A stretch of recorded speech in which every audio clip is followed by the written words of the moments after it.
திரு கோட்டீஸ்வரன், எடப்பாடி பழனிசாமி அவர்களையும் செங்கோட்டையன் அவர்களையும் ஒரே தராசில் வைத்து பார்க்குறாரு அப்படின்ற ஒரு விஷயத்த சொல்கிறார். ரெண்டாவது, அன்று சந்தித்து நடந்தது உடனடியாக வந்து ட்விட்டரில் போட்டு என்டிஏ ஆட்சி அமைக்கணும்லாம் வந்து போட்ட அமித்ஷா இன்று அதை தவிர்த்து விட்டார். அவர் ஒரு குழப்ப நிலையில் இருக்கிறார். அப்படின்ற போது அப்போது நிச்சயமாக வந்து அவரும் சொல்கிறது என்ன வலியுறுத்துறாருன்னா, அதிமுகவினுடைய உட்கட்சி பிரச்சனையை வந்து அமித்ஷா அவர்கள் தான் அவர் கையாண்டு கொண்டிருக்கார், அவர் தான் வந்து மீடியேட் பண்ணிட்டு இருக்கார், நிர்பந்தத்தை கொடுக்குறாரு அப்படின்னு சொல்கிறாங்க. அதுபோல தான் நடக்குதா? உங்களுடைய பார்வை என்ன? நேயர்களுக்கு நெறியாளர் கார்த்திகேயன் அவர்களுக்கு வாழ்த்துக்கள். 20 வருஷத்துக்கு மேலே அச்சு ஊடகத்திலேருந்து இப்போ காட்சி ஊடகத்துக்கு வந்திருக்கீங்க, வாழ்த்துக்கள். இப்போ இந்த பிரச்சனையை பொறுத்தவரைலாம் பார்த்திங்கன்னா இது இடியாப்ப சிக்கலுங்க. இப்போ வந்து இப்போதைக்கு என்ன விஷயம்லாம் தெளிவாயிருக்கு அப்படின்னா, ஃபஸ்ட்டு இன்றைக்கி பத்திரிகையாளர் சந்திப்பை வச்சார் எதிர்க்கட்சி தலைவர். அதனால் ஒரு சில விவாதங்கள் இல்லை ஒரு சில பிரச்சனைகள் ஓரளவுக்கு கம்மியாக இருக்கும். உதாரணத்துக்கு கர்ச்சீஃப் ஸ்ட்ரைட்டாக துடைக்கிறதா, சைடாக துடைக்கிறதா, ஸ்டைலாக துடைக்கிறதா, அட்லீஸ்ட் அந்த மாதிரி விஷயம் தெளிவு வந்திருக்கு. கூட போனது ஒரு பில்டரு அப்படின்றது எல்லாருக்கும் தெரிய வருது. ஒரு தொழிலதிபர் பேச வருது. புஷ்பா 2 படத்தில் ஒரு சீன் வரும். ஒருத்தர் வந்துட்டு மரம் கட்டுற வியாபாரம் பண்ணுவார் ஹீரோ. அவர் போய் முதலமைச்சரோட படம் எடுத்துக்கணும்னுவார். புஷ்பா படம்லாம் வேணாம், அப்படி சிஎம் சார் வேணான்னு சொல்லிட்டாருன்னுவாங்க. அப்போ என்னென்னா இதெல்லாம் வந்து ஒரு பாடம். பொது வாழ்க்கையில் இருக்கிறவங்க யாரு கூட பயணம் பண்ணாங்க, யார் காரை பயன்படுத்துகிறாங்கன்றது முக்கியம். அது யாராக இருந்தாலும் சரி, அது கட்சிக்காரர்கள் வண்டியில் கால் டாக்ஸி வண்டியாக இருந்தாலும் கௌரவமாக போகணும். கடத்தல்காரரையும் பில்டரையும் அவர் கூட இல்லை நான் இருக்கிற படத்தில் சமீபத்தில் ஒரு காட்சி வச்சுருப்பாங்க. அந்த ஒரு ஃபோட்டோவில் வெளியே வராததுனால தான் அந்த படமே போயிருக்கும். நான் என்ன சொல்கிறேன்னா, அங்கே வந்து தமிழ்நாடு ஹவுஸில் அரசாங்க வண்டிலாம் இருக்குன்றாங்க. போகும்போது அதில் போயிருக்காங்க, வரும்போது. இன்னொன்று, அந்த வண்டியை அதிமுக தலைவர்கள் வண்டி பயன்படுத்துறது கிடையாது. சமீபமாக எல்லா கட்சியை சார்ந்தவங்களும், நான் அது உள்ளே போக வேண்டாம்னு நினைக்கிறேன், எல்லா கட்சி சார்ந்தவங்களும் அந்த வண்டியை பயன்படுத்தியிருக்கிறாங்க. அப்போது நான் என்ன கேட்குறேன்னா, எதற்கு இந்த மாதிரி ஆளுங்கள்லாம் வராங்க நடுவில்?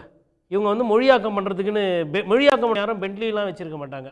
அப்போது இந்த மாதிரி இந்த ஷேடோவில் இருக்கக்கூடிய தொழிலதிபர்கள் தமிழக அரசியலையோ இந்திய அரசியலில் இருக்கிறாங்க. இதுதான் கருப்பு பணம் ஒழிக்கிற லட்சணமானதை கேட்டுட்டு நான் திருப்பி ஆரம்பிக்கிறேன். அதுக்கப்புறமா ஓபிஎஸ் அவர்களை, டிடிவி தினகரன் அவர்களை பொறுத்தவரையிலும் எனக்கு, அதாவது நம்ம வெளியில் என்ன நடந்தது அதெல்லாம் தாண்டி உள்ளே ஒரு தனியாக பேசியிருக்கிறாங்க. நமக்கு எதுவும் விஷுவல்ஸோ இல்லை நமக்கு ஏதோ தரவுகள் அன்றைக்கி தேதியில் கிடைக்காதனால அந்த உட்விவகாரங்கள் பேசாமல் வெளியில் இருக்கிறத வச்சு பேசினேன். உள்ளே என்ன நடந்திருக்குன்னா, டிடிவி தினகரன் அவர்களுக்கும் ஓபிஎஸ் அவர்களுக்கும் நான் சேர்த்துக்கிற மாதிரி இல்லை. நான் புதுசாக எதுவும் சொல்ல, நான் பழசு சொன்னதான் சொல்கிறேன்.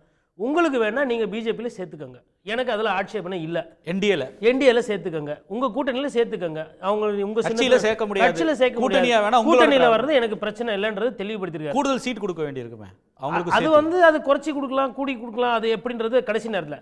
சசிகலா அவர்களை பொறுத்தவரையிலும் 2 பேருமே வெயிட் அண்ட் வாட்ச் பார்க்குறாங்க. உதாரணத்துக்கு இப்போ முத்துராமலிங்க தேவர் அவர்களுக்கு பாரத ரத்னாலாம் அறிவிச்சிருக்காங்க. அது எப்படி இருக்கும் தென் மாவட்டத்தினுடைய தாக்கம் அப்படின்றத கணக்கெடுத்துக்கிட்டு இருக்கிறாங்க. அதே நேரத்தில் சசிகலா அவர்கள் பார்த்தீங்கன்னா டிடிவி தினகரன் அவர்கள வார்த்தையை விடுறது கிடையாது. அதேமாதிரி இவரும் எடப்பாடி பழனிசாமி இன்னி தேதி வரலும் சசிகலா அவர்களை சாடுறது கிடையாது. இந்த 2 பேருமே மேபி டிசம்பர் வரலும் அவங்களோட அந்த விஷயங்கள் சேர்த்துக்கிறோமா இல்லையா, இல்லை தனியாக போகிறாங்களா, இல்லை அவங்களும் என்டிஏல போவாங்களா, இல்லை ஒரு ஆள் ஊழல் குற்றச்சாட்டுக்கு ஆளானவங்க இவங்க வந்தால் கூட்டணிக்கு சரியாக வராது அப்படின்னு நினைப்பாங்களா? அது ரகசிய உடன்படிக்கையா அவங்களுக்குள்ள? இல்லையா, ரகசியம் நிறைய இருந்திருக்கே. அதனால தானே இன்றைக்கி ஒன்றும் இல்லைங்க, நேற்று டெல்லி போயிட்டு வந்துட்டு உடனே வெளியில் வந்துட்டு பத்திரிகையாளர் பார்த்து ஆமாங்க பேசணும், ஒரு சில பிரச்சனைலாம் இருக்குது, தமிழ்நாட்டு விஷயத்தில் தலையிட வேணான்றது சொல்லிட்டேன், ஐயாவும் ஏற்றுக்கிட்டாங்க. அதேமாதிரி பிஜேபி விஷயத்தில் என் பேரை சொல்கிறாங்க. அது உண்மைதான். அண்ணாமலை அவர்களுக்கு பதவி போனது கிட்டத்தட்ட எடப்பாடி பழனிசாமி அவர்கள் தான் காரணம். அந்த கூட்டணி வரணும்னா நான் நினைக்கக்கூடிய ஒரு ஆள் இருக்கணும், அப்போ தான் நான் அது வருவேன் அப்படின்ற அந்த நிர்பந்தத்துக்கு அமித்ஷா தான் அந்த கூட்டணியை வந்து அமைக்கிறார். அப்போ இந்த கூட்டணி ஃபெயிலியர் ஆச்சுன்னா அதிகமாக பாதிக்கப்பட போகிறது அமித்ஷா. அதே நேரத்தில் எடப்பாடி பழனிசாமி அவர்களை நீங்கள் கோவப்படுத்திட்டீங்க, வெறுப்பேற்றி விட்டீங்க அப்படின்னா அந்த கூட்டணி விட்டு அவர் போயிடுவார்ன்ற அந்த பயமும் பாரதிய ஜனதா கட்சிக்கு இருக்குது. இன்றைக்கி வந்து விஜய் வந்ததுக்கப்புறம் நிறைய களத்தில் வந்து நிறைய ஆப்ஷன்ஸ் எல்லாருக்குமே ஓப்பன் ஆகுது.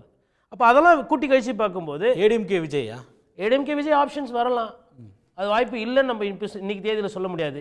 ஏன் அப்படி நான் சொல்கிறேன்னா, விஜய் அவர்களும் கொடநாடு கெஸ்ட் ஹவுஸ் ஆண்ட போய் நின்றுருக்காரு, ஐயா அமித்ஷாவுக்கு வாழ்த்து சொல்லியிருக்காரு. போன வருஷம் இதே நேரத்தில் பிஜேபிக்கு பிரைம் மினிஸ்டருக்கு பர்த்டே விஷ் சொன்னார், ஆனால் இந்த வருஷம் சொல்லலை.